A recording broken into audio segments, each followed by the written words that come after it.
Hey everyone, welcome back. As always, I'm Sum. And I'm Cody, and this is Cody Sum, and we are the duo that does more than each other. How are you? I'm good. Just got my hair cut. It looks good. Eyebrows threaded. Yeah. You know, I'm ready for the weekend? ready to party. Ready to party? Had a couple drinks. Well, cheers. Oh, Yeah. I have another drink. We're back in bed. In bed. Welcome to the next episode of In Bed with Cody and Sum. Sumner. That's the full name. That is my name, Sumner. Well, good. You look really good. The hair looks good. You too. Yeah. You had your haircut today too. I know. And I even got to go get a pedicure. I haven't done a pedicure in a while. That was really nice. Yeah. And also, she didn't try to talk to me. I personally, when I'm getting a pedicure or a haircut, well, our haircut person I like, he's like become a friend. But like if it's a pedicure person who I don't know, I've never talked to, I'm like, let's just sit there and relax. You know, I just want to sit there and relax. Yeah, rub my zone feet. out. Rub my feet, bitch.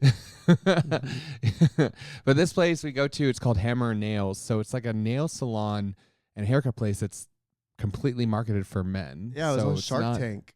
Yeah, it's not like your typical nail salon, I guess, that you might see. Yeah, you pay like a membership price once a month, and like you can, go get haircuts or pedicures or facials or all kinds of stuff. Like they don't even have any nail polish there, Like I actually like to do a clear coat sometimes. Yeah, like but a clear coat. I forgot that they like today. She's like, oh no, we'll buffer it, make it shiny, but we don't do a clear coat.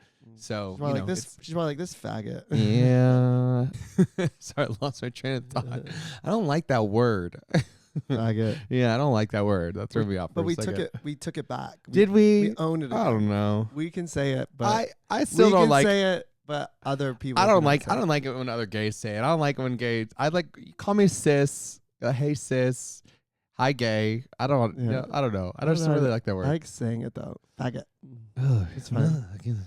Getting the chills. I don't know. What do you guys think? I don't know. I feel like even if we took it back, I don't like to hear it. I like it more than the word queer. I don't know.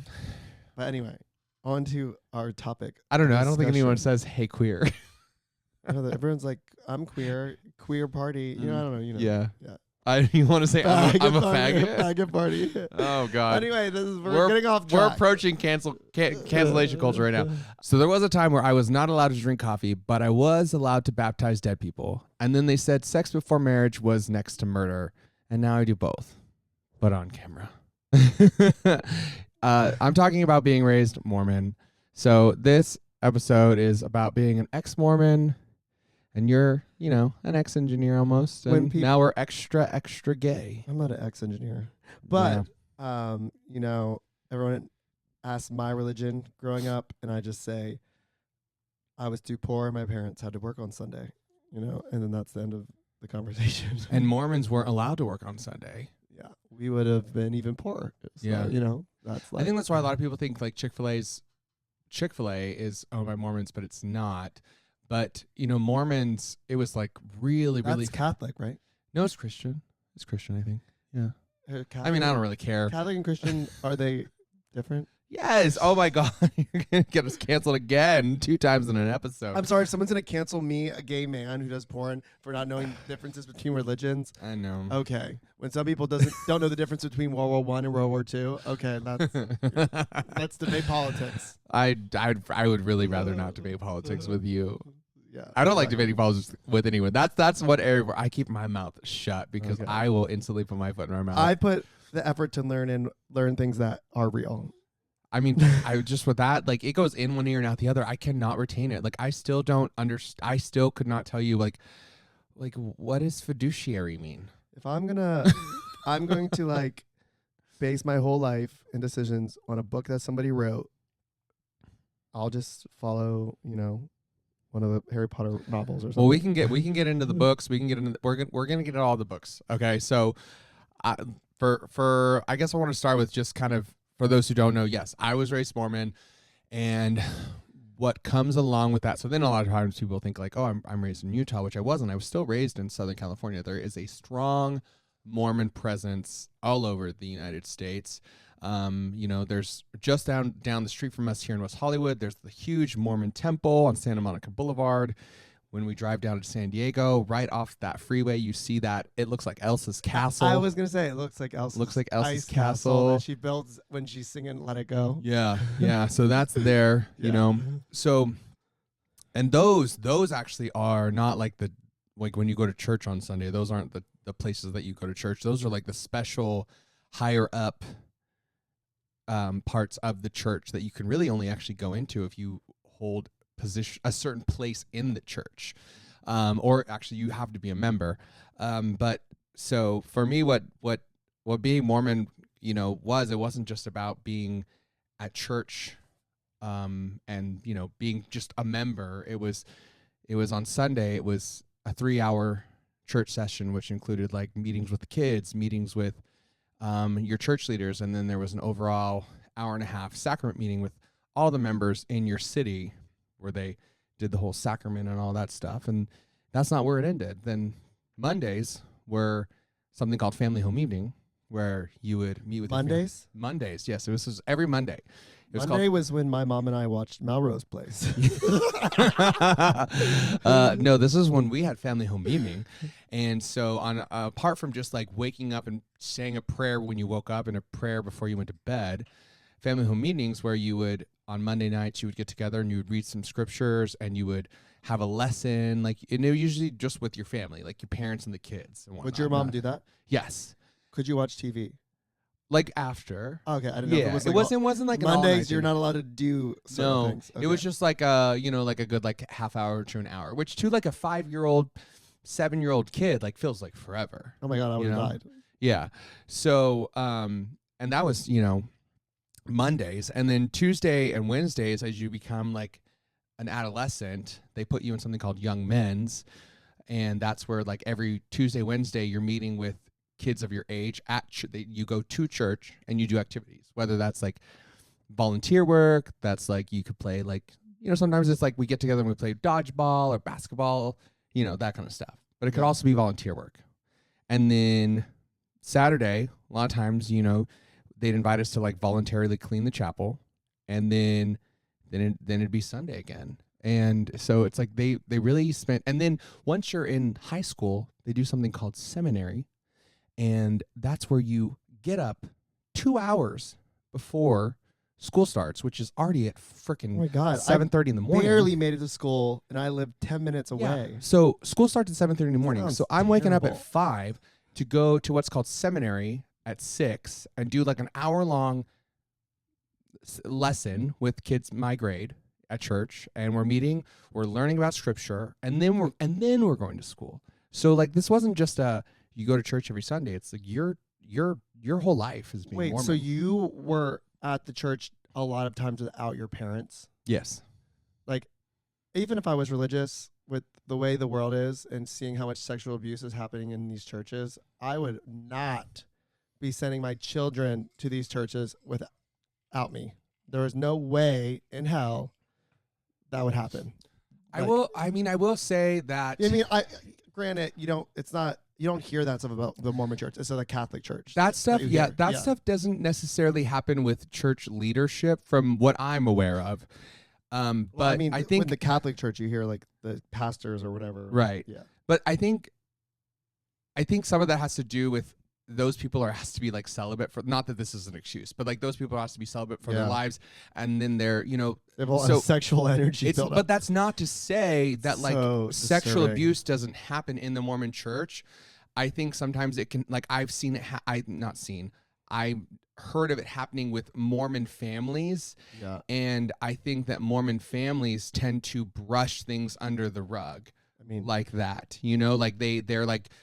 Almost like, it's that whole like blame the victim. That didn't happen. Let's live in denial. Honestly, let's present ourselves a certain way. If that was a prerequisite to be Mormon, my family would qualify. That's for sure, because that's how I grew up. Well, like I'm really close, and we're really close with my cousin, Daniel. Yes. And I don't black, gay, Mormon, just an anomaly. Not me. He's not Mormon. No, anymore. I guess I don't know if he'd want me to say this on here. I don't know, but he's talked about like his family specifically, and I've seen it happen. I've seen it happen with because we have 11 aunts and uncles in our whole family. Like they present, and when you see them out, they're so sweet. They're so like, my kids are the best thing ever. Like everything's going great, blah, blah, blah. And then behind closed doors, it's it's chaos. It's then chaos. We find out one's doing porn like us. Yeah.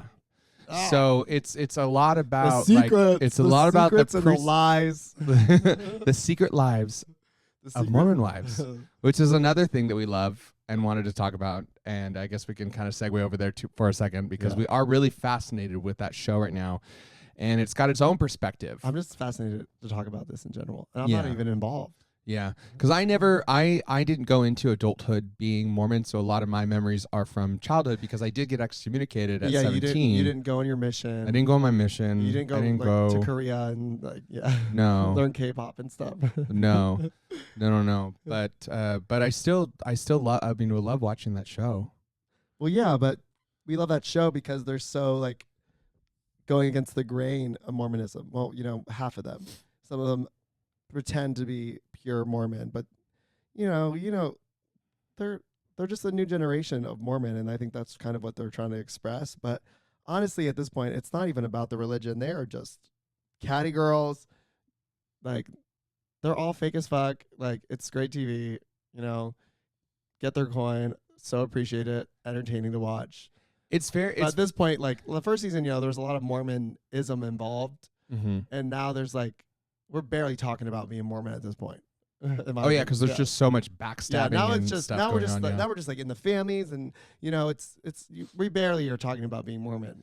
But they do talk about the scandal and all that stuff, which when they actually describe what happened in the scandal, it's very mild. But then they do talk about, a lot of them are doing things before marriage that you're really not supposed to do. Yeah. And that was just like something that I was raised as a big no-no. Like, yes, being gay was considered a complete temptation and not an identity at all. So you have to, completely question your self-worth about all of that. But also sex before marriage was very heavily taught. It's very, very heavily taught.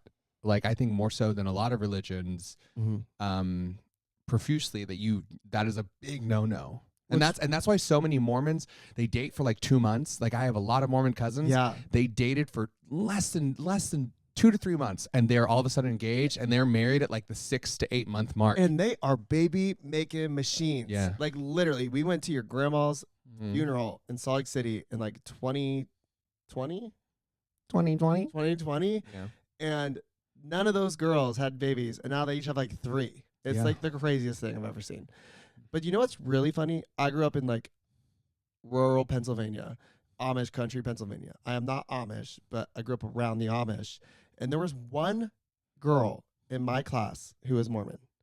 I had no idea about the Mormon religion at all growing up. Zero. So even when I heard that she was Mormon, everyone just compared her to being Amish, because that's all we knew. Yeah. Like, I just figured Mormons were Amish, And like the more modernized version of Amish is Mennonites. Like, that's all I knew.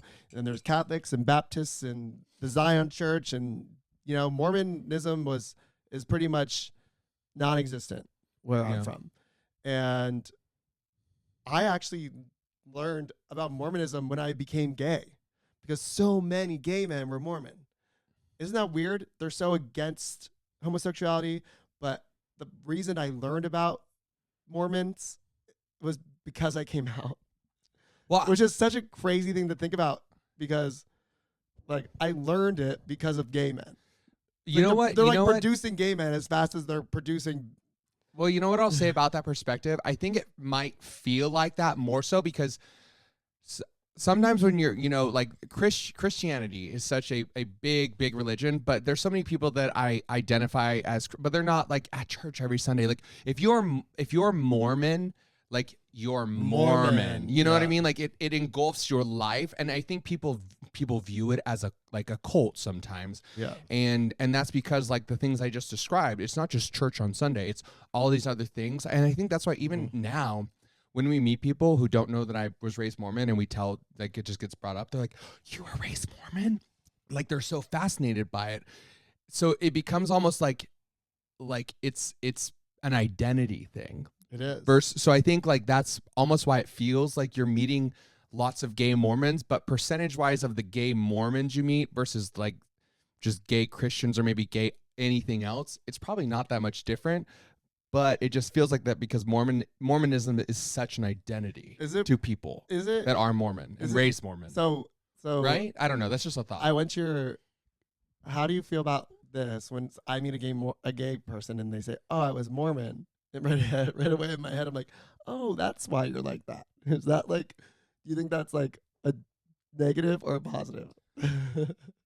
I've only heard that term when people are like, oh, like the gay Mormons I've met are always so nice. And They're always very attractive. Number one, there Yeah. are a lot of Honestly, gay Mormons that were ex-Mormons. I guess Mormons in general tend to be very attractive, Mm. especially the women. The women.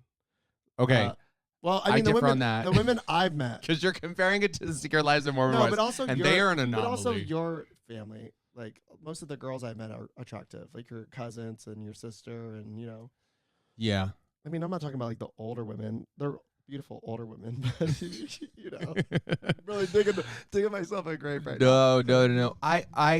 I was, maybe I'm just being mean, but I just remember the Mormons that I grew up with. Like, I don't know. I just felt like they were kind of plain. All I know is I'm gonna get killed. I for have that. family. Sorry. My mom has a lot of siblings, and the oldest she's married to a pastor of a church, like this multi-million-dollar church in Ohio, and like they do not get Botox. They do not even put makeup on. They do not wear jewelry. They don't do any of that. So to be such a devout anything to a religion, it's just weird to me that they're like getting boob jobs and facelifts and like all this stuff that's so unnatural, in my opinion, but like still, I don't know, standing on business when it comes to like certain things in the Bible. And it's just like, I don't understand. This is why I have such a problem with people who are super religious, is they pick and choose the things out of the Bible that they want to focus on, and then the things that would affect them negatively, they're like, oh, that's not a big deal. And that's, I think, why I have separated myself from religion completely.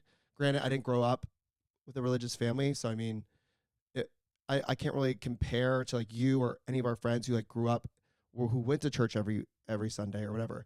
Honestly, the only time I went to church was when I was grounded, because I knew that my parents wouldn't come in and get me. That was literally, you could ask my mom. She's like, oh, you mentioned that. Yeah, my mom was you like, ran away to church. My mom's like, we knew you were the smartest one in this family when we would ground you and you would go to church. She's like, what are we gonna do? Come and pull you out of church? One of my better ideas for sure. I was just trying to get close to God, I'm sure you were. I'm sure you were. I honestly, it was the singing. I like the singing. And Mormons love to sing too. I love the singing. I liked to go and sing. I didn't care what I was singing about. Even if I didn't believe it, I went to sing. That's why I went. I love to sing. I was sorry. I was just thinking about when you said that, like singing, and it brought me back to like there was lots of singing at the Mormon church, and I remember there was a room by. Oh, I probably shouldn't talk about that yet. I don't want to talk about it yet. Anyways, secrets. Stay tuned. Secrets are no fun. Secrets hurt someone. Well, I wanted to segue into just talking about like sex shame and like the gay guilt that lingers, and I think this is with is something I know a lot about. This is it's with any religion. I think like I said, I am not Mormon anymore, and which oftentimes people find surprising because I feel like it's known inside and outside of the church how hard it is to get excommunicated and what that means. Yeah, we literally watched how hard it was for Whitney Rose to get excommunicated. Just you. On I don't know. Housewives of Salt Lake. So, it felt like so easy for you. I just pissed off the right person.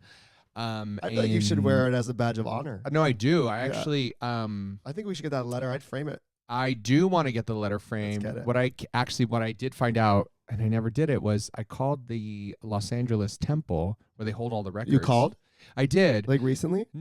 Yeah, like 5 minutes ago. Oh, no, wow. like a few years ago. You Before I didn't met you. I forgot to go do this. I forgot to go do this. Was they said they're like, oh yes, we do have on file that letter, because what excommunicating means is, because I was baptized.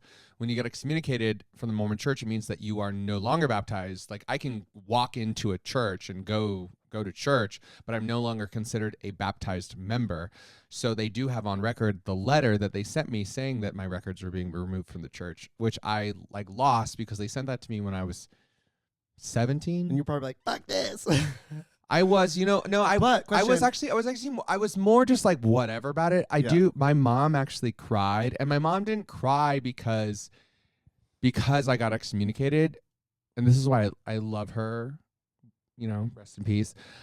She cried because she just didn't want, she was so pissed off at the church for doing that. She's like, there were so many other avenues that they could have taken prior. And I also hadn't gone to church in like 6 months at that time.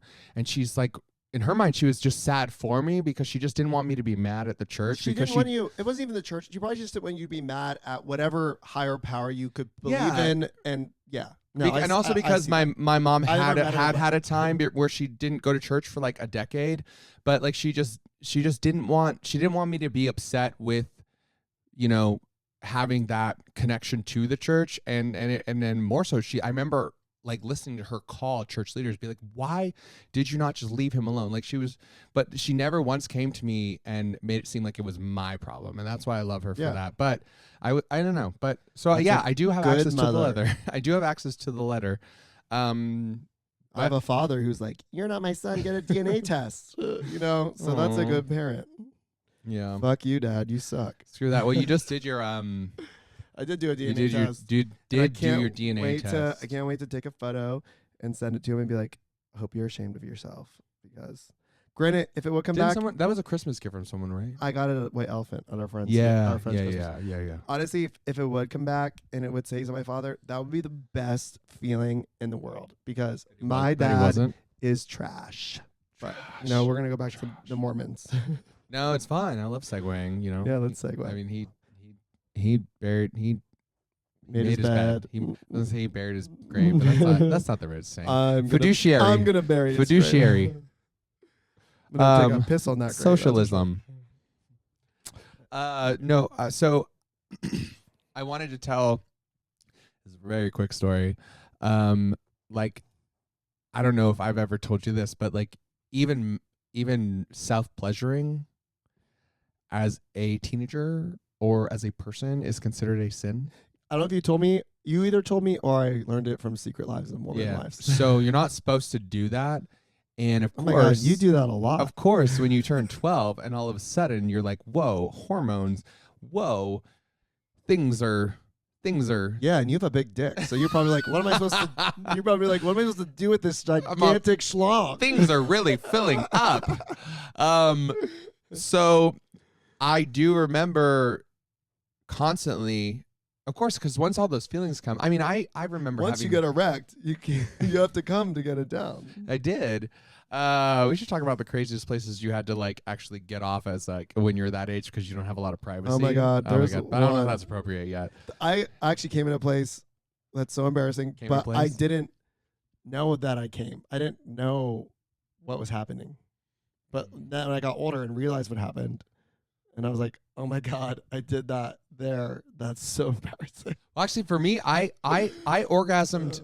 I could orgasm for the first 2 years of doing it before I actually ejaculated. Yeah. So because I hadn't fully gone through puberty. So like the first 2 years, like nothing came out. Yeah. And it was great. There was no cleanup. It was just like bing, bang, boom, done. And then not like now you shoot yourself in 2 the years, damn eye. 2 years in. It's like, fire away. Just a little wall. 2 years in, it was like, it like shot at me and I was like almost threw up because I was like, what is this? And then like I didn't do it for like 2 months or something, but yeah, it was great. I was like, oh gosh. But that is a sin. That's a sin to the Mormon church. And something I had to do. Damn, you are going to hell. I know. I am. I don't Jack care. off prison. I already bought a condo there. So you have to actually, so in order to pass, so when you're 12 years old, let me just tell this because I keep getting distracted. When you turn 12 years old, you become what's called a deacon. And the deacons, 12 to 14, they bless the sacrament at church. You know, the bread, the body of Christ, and the water is well, we don't do wine. Wine is blood. I know, but we do water. So water is the blood of Christ. And so in order to bless and serve the sacrament, which is served by the 12 to 14-year-old young boys, you have to be like worthy. So like you're supposed to tell your bishop if you're doing anything that makes you not worthy to bless or pass the sacrament.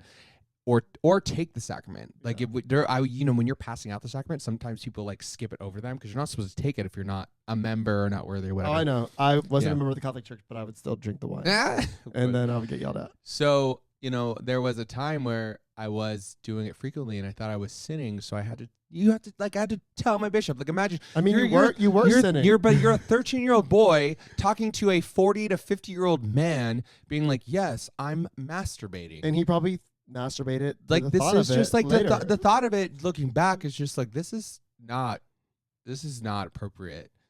And so for something you didn't lie. For something I would have lied. No, but when you grow up, you're in that you feel guilty. You know. No, I would have lied. But I also grew up with a family that really taught to lie. I mean, I lied about it a lot, but like there were just a couple times where sometimes you gotta lie. I'm sorry. Sometimes you just have to lie. It just makes things easier. Just gotta do it.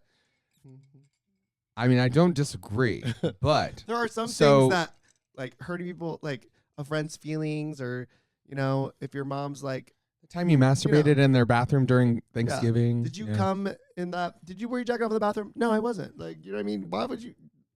What would that help by telling anybody? Well, I thought I was doing the right thing at the time, of course. So then you can't bless the sacrament. You can't bless the sacrament, and then you have to go like sit in your seat and So everyone like knew you did something that. wrong. No one knows why you're not passing the sacrament. I mean, you're a 12-year-old boy. What else would have you done? Maybe I swore or something, or like smoked a cigarette. I don't know. But isn't that wild? Like you're supposed to tell things like Honestly, that to your bishop, everything to your you church tell leader. me about this religion, I can't believe it's real. To be honest, it's crazy that people live their lives this way. Like there is so much more out there. Like I don't know, it's crazy to me. But you do you, boo. I did me, and that's why I had to tell my bishop. I did me, and I told my bishop. Yeah. I didn't tell him ever that I was attracted to the same sex because that was a whole nother layer. Oh my God, you have been thrown into the kitchen to clean dishes or whatever. I know it's different now. I mean, we're talking about. Oh God, I'm getting so old. This is 20 years ago, 20 plus, maybe 25 years ago. Oh my God, you're old. So things are a little different now. I mean, and you watch Secret Lives of Mormon Wives, which I did want to talk about. So, love that show. Yeah. We are on the season finale. We have watched 9 episodes. We've watched 9 episodes. Like, I'm just so obsessed with it. I'm gonna be honest. We had a reality show. We did the whole thing, and you will take any second to bring that up, won't you? Well, I like to talk about my experiences when I'm talking about something. Yeah. I like to show that there's a reason that I know what I'm saying. But like Demi was my girl season 1. Like she was my girl, loved her. And, we didn't watch the show when it first came out, the season 2, and, all the spoofs and, spoilers were coming around, and it's just like, oh my God, everyone hates Demi. What, like she must be horrible this season.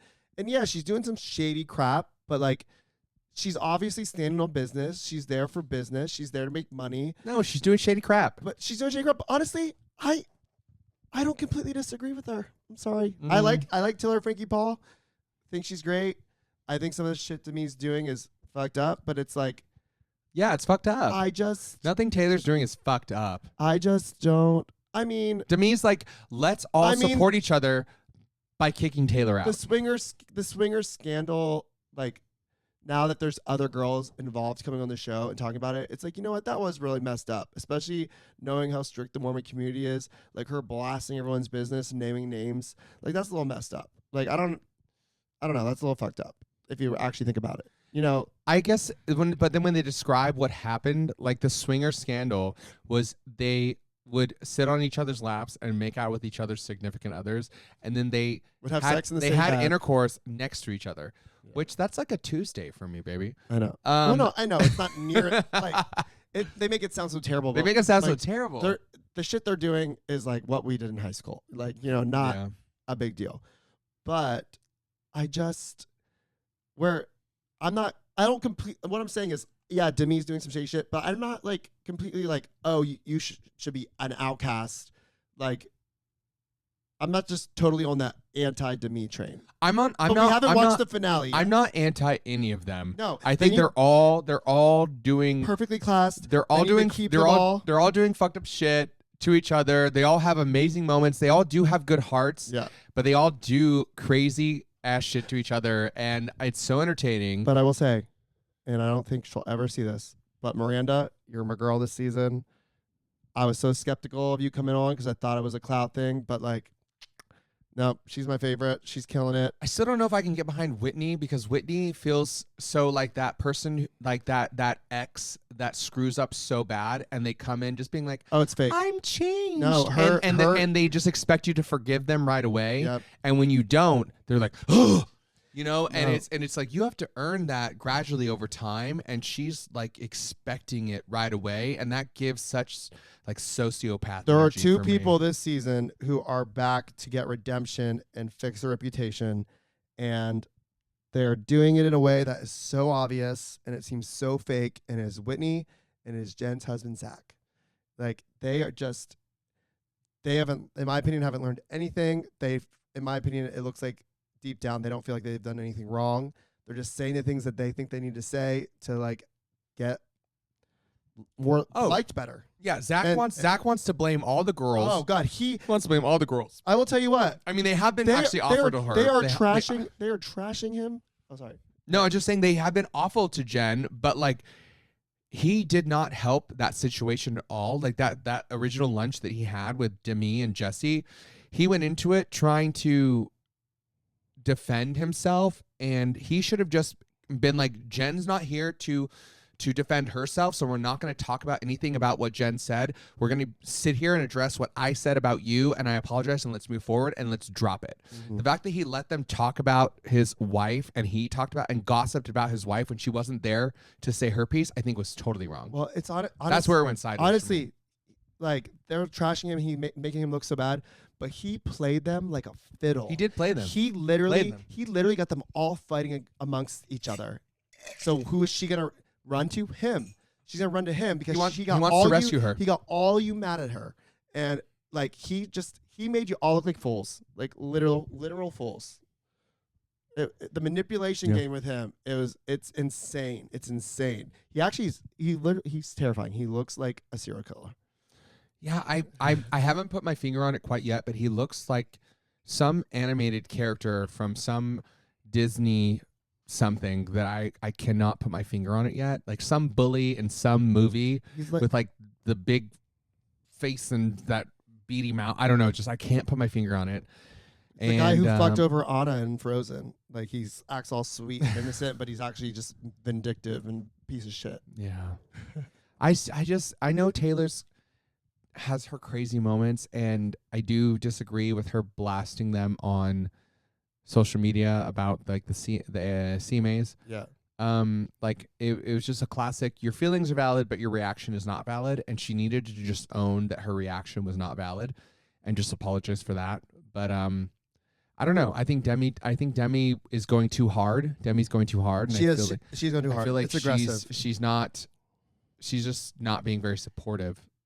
Honestly though, but it's good TV. After watching both seasons, like if I had to like guess the ages of these women based on how they're acting, like I would guess that Taylor's like 17 though. She doesn't, in my opinion, she doesn't resonate mom vibe. She doesn't resonate mature woman who's 30. Like it's coming off a little bit like I would agree immature. With that. I would agree with that. She's very immature energy. And I feel like I feel like my parents were married for 40 years, married at like 19, and now they're single, and like they're very immature emotionally, you know? Yeah. So it's like, I think that's the pro. Like, I've had a lot of boyfriends and a lot of relationships, but I feel like I've matured emotionally because of those relationships, you know? Yeah. And people that have had less relationships when they come out of them, they're like the age they were when they got in them, you know? Mm-hmm. And that's the vibe she's giving off. Like she's giving off, I got married at 18 and now I'm single and I'm acting 18. Well, I think actually what they say, and I've heard this before, it's actually a lot of it's like addiction. Like when you're addicted to something, like whether it's alcohol or opioids or whatever, like you kind of, that's where your brain stops. You know, like your brain stops at that moment that you were like maturing wise, it stops. So people that, you know, maybe in the early 20s were addicted to drugs and alcohol or whatever, that's where they stop maturing. So when they get sober, they're kind of starting like at that age. And I feel like, I mean, Dakota and her both have struggled with addiction. And I feel like that's why their maturity level might seem like behind some of the other girls that are not doing that. I think a big issue too, and if they don't settle down with this, it could ruin the show, and it might not be on as long as people expect it to, is they're really, really letting the fame get to their head. Yeah. And not just like to the point where they're like acting that way on social media. It's in the episodes. Like it's in the show. Like they're breaking the fourth wall. You know what I mean? It's like they're literally the conflict and the arguments that are going on is about being famous from the show. You know what I mean? Which is why I'm watching it. And that's the thing I don't really love about this season. Like I like the Mormon drama, I like the friendship drama, I like the TikTok drama, not the like, oh, I'm the fan favorite, not you. No, I'm the fan favorite, not you. Like I hate that we're fighting about who's the most popular on the show I'm watching. Like that bothers me a little bit. Like I don't love that. It's also just not a good look to sit there and call yourself the fan favorite. Like, Demi, people don't. Demi, I would have actually agreed with you that you're the fan favorite. But people don't want to. But now I hate it. People don't want to call the fan, like when someone starts to, like people like the fan favorite because they're humble. When you start to get cocky and call yourself the fan favorite, then people want to be against you because they're like, well, fuck you if you think you're the fan favorite. You're the fan favorite until you say that you're the fan favorite. Yeah, if you have to say you're the fan favorite, you're not the fan favorite. What are you doing? Because honestly, in my opinion, she was the fan favorite and she fucked it up. She fucked it good. Now she's the villain. But hey, someone needs to be the villain. We need a good villain because Whitney wasn't a good villain. Whitney was like the psychopath villain this season. I'm like, you're scary in a whole nother level. Like that, wipe that smile off your face. Yeah, because also Whitney, once she became the villain, she just stopped going to things. Where Demi is like, I'm here. Here I am at this event, even though I'm not wanted. And now Whitney's like, I'm going to show up to everything and just be super nice. It's like, crazy. Whoa. It's just like, it's a full 180 and it makes no sense. But you know what? God, I love it. They're doing a great job. No, I love it. I love it. I love it. All right, Mormons. More Mormons. More Mormon stuff. Well, I don't know. I mean, I think us as gay men, you know, we go through a lot of shame, I guess, like I was saying, in being a raised Mormon. I had shame around just like masturbation. So that's crazy. You know, I had to unlearn a lot of that. And I don't know, here we are like 17 years later from being excommunicated, and we're filming content and I'm doing all this stuff that's like really liberating. I used to like masturbate, watch porn and masturbate with my high school guy friends. Oh, I did that with my Mormon friends. Yeah, we wouldn't touch each other, but we would masturbate together. So I was like, I'm always thinking, was that like a gay thing, or was that just like a teenage boy thing? Like, did straight teenage boys do that? I mean, the guys I did it with are straight, so I mean, I guess this is straight teenage straight boy now. Well, but no, one thing at sleepovers at like I think about that a lot. Yeah, no, the young men's league activity. Some of them were sleepovers, and I remember when I was like 15, 16, there was like a group of 5 of us. I don't know, I couldn't tell you, but a handful of us, and we all decided to masturbate in the dark. And it was that we would all like moan when we like, you know, got off, and the last one like lost the game. And that's crazy. Definitely wasn't the first, but I definitely wasn't the last. And I do remember Boy Scouts. I remember going camping and playing Truth or Dare with some of the boys, and like going to a tent with one of the boys, and we would pleasure ourselves together. We would like, none of it was like touching the other person. Yeah. Like, we were all like 14, 15, you know, but like, you know, we like, yeah, we just like that stuff happened. And so for me, like being like, I knew I was gay. I don't know what it is for them at this point. I haven't talked to those people in 20 years. maybe it was just a point of exploration. Yeah. You know, maybe they're fluid. But for me, like I always knew I was gay, and so there was a lot of shame around that every time it happened, especially like with being Mormon. If you've watched Secret Lives of Mormon Wives, all of it's tied to your worthiness and being worthy to go to the temple and get married and have a family and live in what they call the celestial kingdom of heaven. So question, do you know how like being circumcised is wrapped around some religions? Like, you know, I think the rabbi literally circumcises the Jewish children, you know. Yeah. I think it's just also become an American thing. It's an American thing. But where I'm from, you know, growing up, we shower after sports together. And, you know, I said the jacking off thing. And there literally was one. I didn't realize what circumcision was until high school. There was one kid in my whole class that was not circumcised. Make fun of him? I didn't, but people would call him Skin Tip. That was his nickname. Skin Tip. I know. And now thinking back, it's like I love a Latino twunk with an uncut dick. Like, you know what I mean? It's just like it's just like another point of like unlearning bad habits from a conservative area. Like which is I mean, it's a stupid example, but like I mean, if that was me, I would have cried, you know? He probably did cry. Yeah. I'm so sorry if you're watching this, Skin Tip. No, but anyway. As you call him, Skin Tip.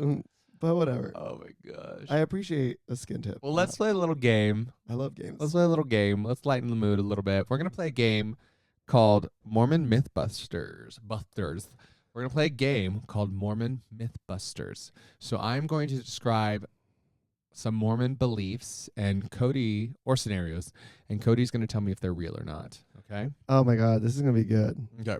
So, number 1, Mormons believe they'll get their own planet after death. Wait, can we pause for a second? Yeah.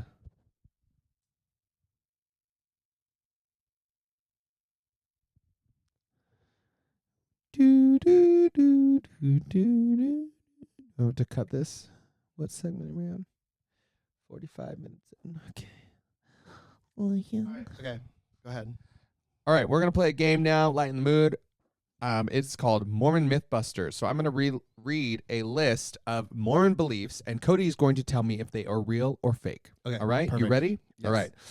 Number 1, Mormons believe they'll receive their own planet after death. Yes, that's true. I knew that because when you said you were excommunicated, I didn't want to make a joke, but like, who's going to run your planet? Oh my God.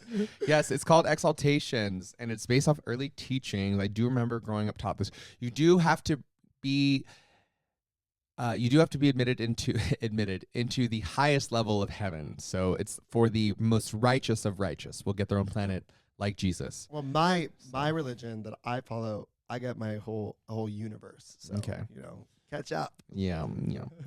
All right. Number 2, God lives near a planet called Kolob. I'm gonna say that's false. It's a weird thing to say. That's real. Oh. So in the Book of Mormon, Book of Mormon, it's mentioned in the Book of Abraham. Oh, so like we didn't really even go over the Book of Mormon today. The Book of Abraham. We could probably spend 5 episodes talking about Mormonism. Honestly, I don't want to do that. No, I know, but I'm just saying, like, there's just the stuff. Okay, so you can't you can't get into heaven if you drink coffee. False. That's real. The word of wisdom, which is a you remember the choose the even right? like a sip. You remember you have to repent. But like, how many times can you repent? Like, you drink coffee every day and Catholicism. repent. You just have to confess your sins. So if you have a coffee every day and then repent, like, you still get to heaven? Yeah. Okay, so but the word of wisdom, like the choose the right or any of that, it was the word of wisdom was like a saying about all these things that you need to do to which one of them was prohibits hot drinks, tea, coffee. Okay. They baptize dead celebrities in the temple. No. So this is real. So there's records of baptizing Anne Frank. I'm sorry, Elvis. God had no idea what a celebrity was. Yeah, God did not. See, this is why I just cannot stand with this stuff. It's not that they're baptized. Like, so how the baptisms for the dead work is Mormons are big on genealogy, finding out who your ancestors are. So if you if you are linked to an ancestor, so someone who is related to Anne Frank or whatnot, you can have them baptized into the church. And what they do, I did this when you're 12 to 14 or 12 to 16, they bring in like the boys of the church, and you go in and you're baptized at the temple, but you're baptized like as someone else. So they say you're basically being the body for the soul of this person. I baptized you into the Church of Jesus Christ for this family, and then they baptize you. So like they Anne have Frank, who's baptized Anne Jewish, Frank. They have baptized. but she's Jewish. Yeah, it says even Hitler, but they later took that one back. The fact that they even baptized Anne Frank makes me want to vomit. I don't know. Like, that's disgusting. Like, Anne Frank's stories about being Jewish courage, like the whole Nazi bullshit. Like, Yeah. like that is so fucked up. Like, you're trying to take ownership of Anne Frank. Like, you should be put in jail. Someone should be put in prison for that. All right. Mormon teens receive purity certificates from the bishop. I mean, yeah, at this point, I don't. Yes. No, that one's fake. Okay, what the fuck? Okay. The Garden of Eden was in Missouri. No. Yes. Okay, that must be So the little Book of Abraham or whatever. Joseph Smith, the founder of the church, taught that it was in Jackson County, Missouri. Remember, that was in the Book of Mormon. I believe You think that I the remember Garden of that? Eden was in Jackson County, Missouri. So stupid. It's in the musical. Like the Mormonism, isn't there like they take the Bible and they like do like a kind of like a prequel, like a sequel? No, so the book, version of no, it, the write book, their own no, shit? the Book of Mormon. What it is so you know how in the Bible, when Jesus resurrects and he comes and visits people. I okay. actually don't. Okay, so what happens? I don't want to be quoted on this, but when Jesus which is in like Asia, Europe, whatever, and Israel, Jerusalem, all those continents and countries, that's what the Bible is about. The Book of Mormon is about after he dies and is resurrected, and he visits all them across the seas. He comes to America. Journey to America. I don't know. So it's him. The Book of Mormon is about all the people that he visited in America. That's That's what the Book of insane. Mormon is about. Is all the stories that happened in America leading up to him and his appearance. That is the dumbest thing I think I've ever heard. So and He's not coming to America. So it's about him coming to America versus not like sailing to America. I think it's just that he, He flew. Yeah, like He flew there? as Jesus Christ, as our Lord and Savior, he comes and just visits America. Versus the Bible is all about him being over in Jerusalem and all that territory. I hate don't it know. so much. That's what I remember. I'm sorry if I'm wrong about any of that. Please don't like come for me. But I just see Jesus, I think that's the basics. Jesus flying across the ocean. Yeah, no, because I think I remember Like one of Superman. the early stories from the Book of Mormon, because it starts off with Lehi and Nephi, and it's about their family, and they sail across the sea, and they wind up in America, and they become the Nephites and the Lehites. Was this the before Levites. Christopher Columbus? Yes, Oh, wow. it's basically like their prelude to like who actually are the Native Americans. Somebody was on shrooms when they wrote this. I think that's kind of what it's saying is like these were the people that were here, like the Native Americans, how they were already here when Columbus arrived. Oh, that's why they're dark skinned, because Jesus is not white.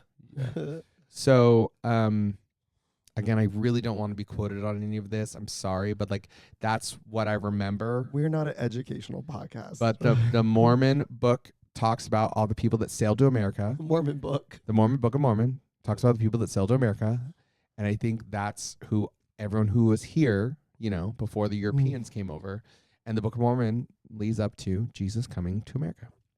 All right. Anyways, I'm learning so much. So Mormons aren't allowed to wear red clothing. False. That one is false. Yeah, because they have red dresses on in the Secret Lives. Okay. Mormons can't trick or treat because Halloween is Satan's birthday. That's false. That one is false. Because We can't trick or treat. They took their kids trick or treating on Mormon Wives. Yeah. Sex before marriage is second only to murder in seriousness. Yeah. That one is taught in certain manuals and talks. Yeah. It Okay. is compared by certain church leaders. Sounds like something crazy they believe.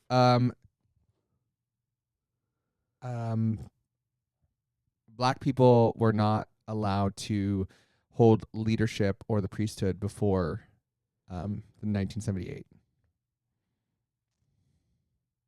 I'm going to say false. I thought it was the 80s. No, that's true. It was 1978. Okay. So in 1978, I thought it was the Before 80s. that, black people were not allowed to have leadership and were considered like, you know, it just they were then, and all of a sudden, there was a revelation from God that black people could hold a priesthood now and hold leadership in the church, which I think is honestly, disgusting. Any black Mormon, I'd be like, the fact that this once was a rule, Yeah. how could you ever possibly go along with this? Yeah. Which they also talk about in the play. It's, I believe that in 1978, God changed his mind about black people. That's like the lyric in the song. So nuts. Let's see. You must confess masturbation to a bishop. Yeah, you just said that. I did say that. All right. I So just learned that. Jesus visited America after his resurrection. After his erection? Yeah. After his resurrection. That is true. That's central to the Book of Mormon story. But with his erection, he could not masturbate. You do know that how Jesus died on the cross and then he was Yes, he I know was that. I dead saw for the Passion of the Christ. but he was dead for 3 days and then rise from the dead. Yeah. So that's what it is. It's pretty much, what he did to is he went to a gay pride weekend and he was like, I'm dead. And then he woke up Monday and his friends were like, he's alive. And Oh my God. That's kind of what the story He was came just from. G'ing out. He just was on Molly Oh all my weekend. gosh. Oh God.